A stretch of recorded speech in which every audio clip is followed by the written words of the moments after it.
His computer has been derailed. There's a language in computer. G in, G out. Garbage in. What else? So when I talk, I am shaking the foundation that we have accepted for so many years. But let it shake. The race is at stake. Are we going to hold on to old philosophies or travel with the journey of life and be healthy? What I did. I was a diabetic.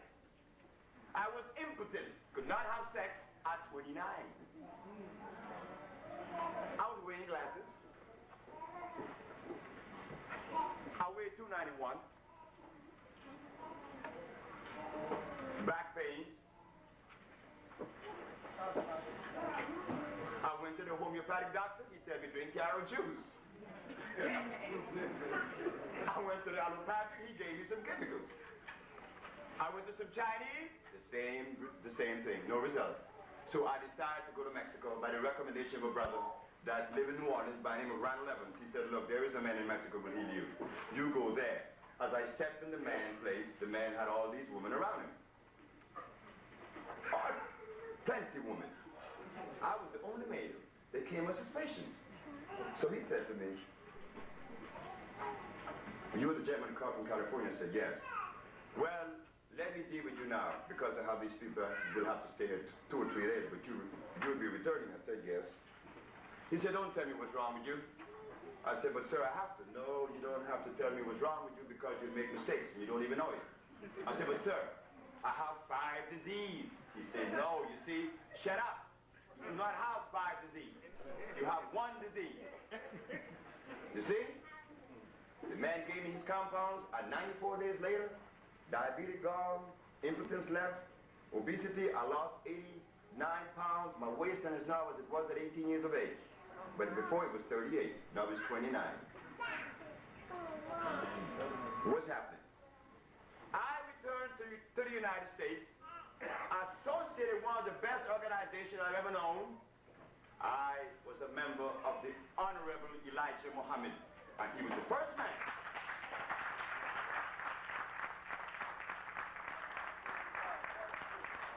He was the first man to make me aware of food, eating with him at his table on Woodlawn Avenue in Chicago. He said to me, we're eating meat, but this is no good. But if I tell the black race not to eat meat, who will join? I mean, just removing the pork alone, he said, caused them to run away. So we are not supposed to eat this.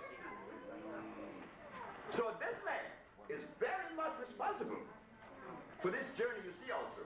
He played a very important role because he opened my eyes to the devil. That was most important.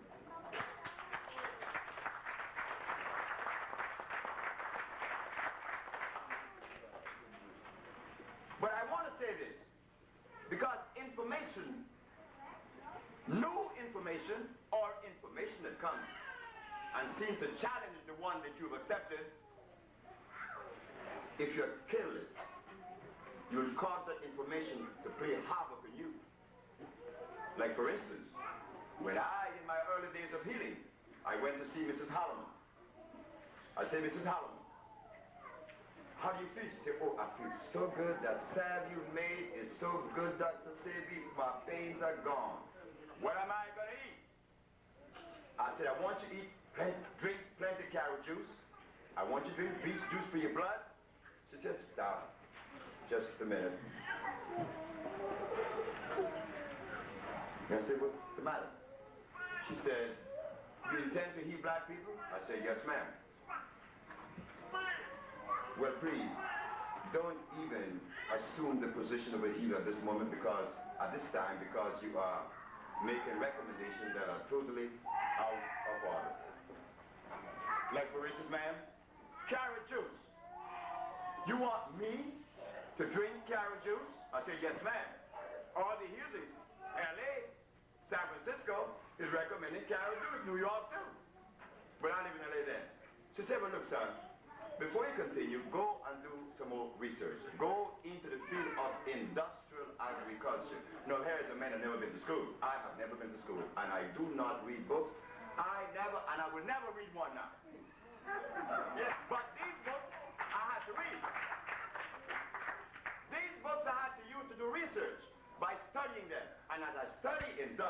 agriculture, what I found, everything that you find in a supermarket was made in a laboratory. That's why I said, we pray to God, but we eat the devil. Everything. The only thing in a supermarket that is not made in a laboratory is watercress and a coconut. That's all. Nothing else. Nothing in a supermarket is made by nature or God. It's made by a laboratory. But those of us who thought that the information or believed that the information we was withholding in us, walking around proud, I am this and I am that. We were playing the same game everyone else was playing, the game of ignorance. Like my grandmother said to me, which was my teacher also, beside my mother, my grandmother said, yours is not to walk behind a hearse taking dead people to a graveyard.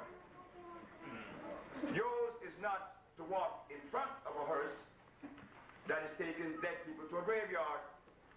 Yours is to stand on the side of the road and watch dead people take another dead one to be buried. Not to join the procession. And today, it is that position that gives me this energy, the independence that I am not a member of any organization or anyone. I could think free as I wish, as long as it is consistent with life. I am about life. So here's what we're talking about tonight, life. Food is electrical. So if the African people did not eat carrots and beets and rice and chicken and all that stuff, what did he eat? But our teachers and our professors, they came with all of the sciences and anthropology and archaeology and history. But here you are giving this information to a people that has been derailed. Even if the information was precise and concise, would they digest that information? Impossible, because the computer has been interrupted. So we should now go back and ask those historians, what did our fathers eat? I bet you he wouldn't know. So what was he teaching all the time?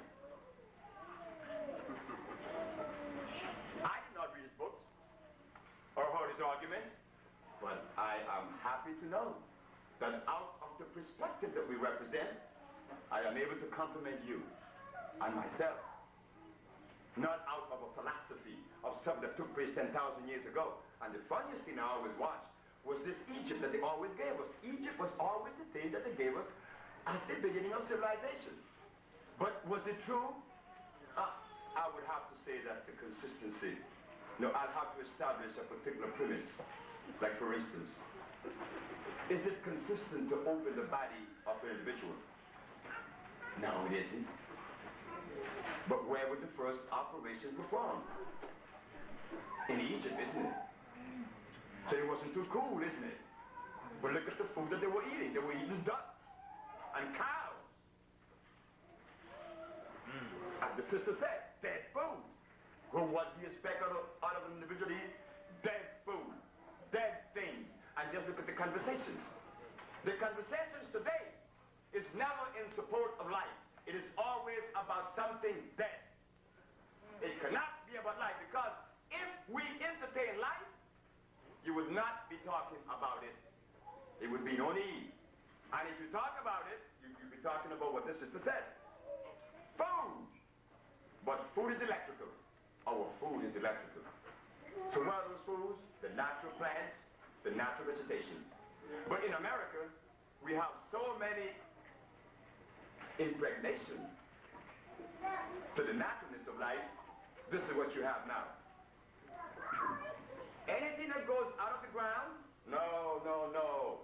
Everything that goes out of the ground does not necessarily mean it is natural. To begin with, we said the carrot. It grows out of the ground, but is it natural? No, it was made in Holland. When I gave a